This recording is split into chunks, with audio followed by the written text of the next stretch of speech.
Summary. Hitoshi stays with Izuku as he closes up the café. Walking out, the two take a bet on the weather. "You didn't have to stay, you know. I can protect myself," Izuku said as he wiped down the tables. The cats jumped down and ran over to Hitoshi for a fresh dose of pets.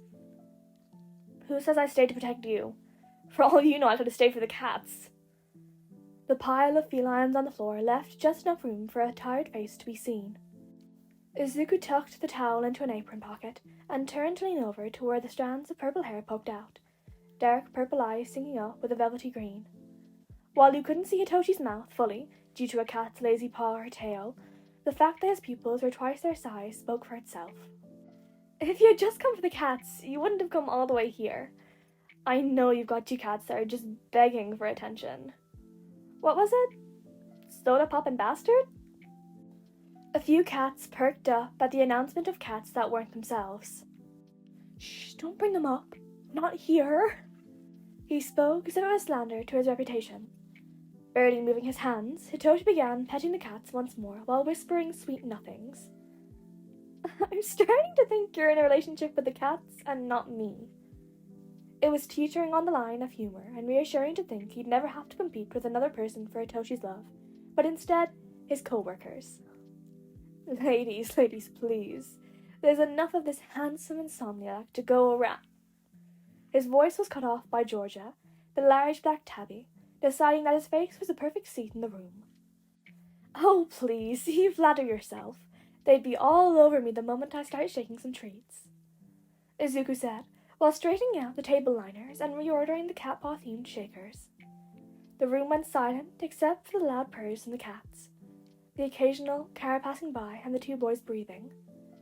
That quickly turned to one boy breathing as the other began suffocating in the fluff. "Toshi!" "Oh my god!"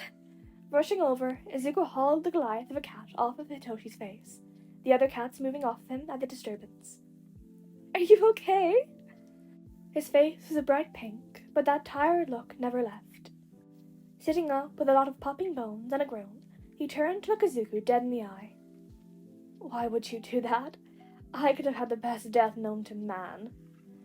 With a sigh of relief that his boyfriend was not suffering brain damage from lack of oxygen, he plopped the cat down and reached out a hand. "Yeah, but I kind of don't want to be charged with murder.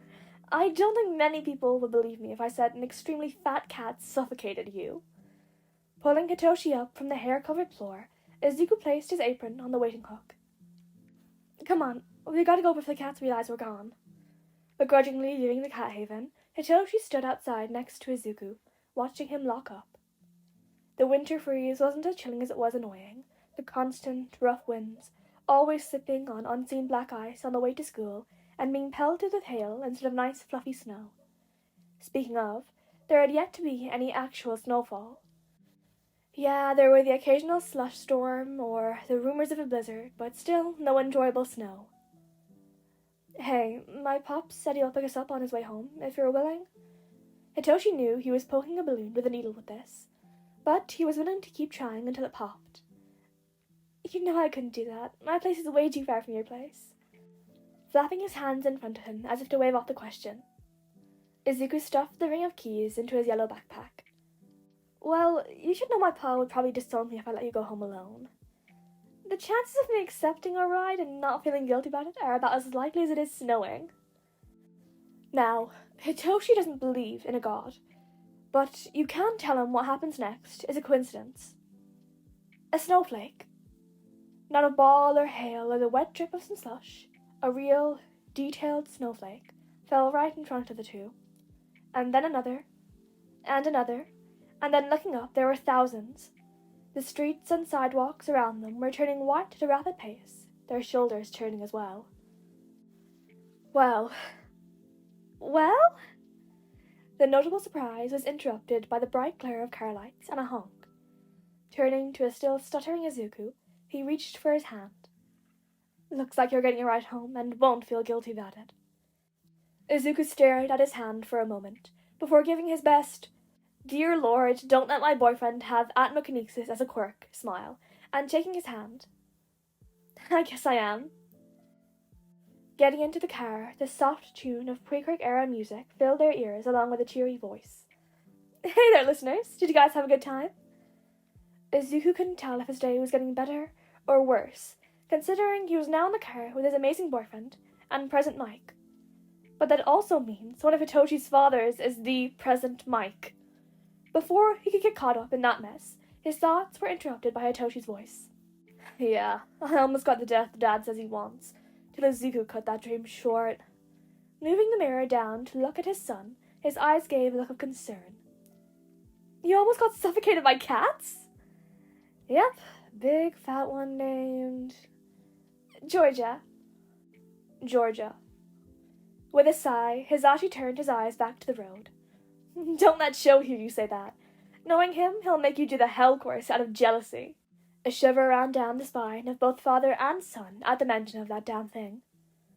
By the time they had gotten in front of Izuku's apartment complex, Hitoshi had fallen asleep against his shoulder, and the car had developed an awkward silence. In his attempts at shifting Hitoshi without waking him, Yamada began to speak. Izuku? Snapping his head up, he was face to face with the lad blonde. Oh, yes, sir? Stay safe, okay? Also, thank you for saving my son from suffocation. I don't think I could keep a straight face if I heard that he died from a cat. There was a comforting humor in his voice. Any time, sir. I don't think I could either. Yamada stared fondly at the boy as he walked up to his apartment, thinking about his past ideas as to what his son's boyfriend would be like. Just looking at him, he could see trust and loyalty shining brightly like a lantern. I know Eri likes the kid, and so do I, but Sho might be his brick wall. Sitting up from his fake slumber, Hitoshi smiled at the snow that continued to fall around the car. 2 down, 1 to go.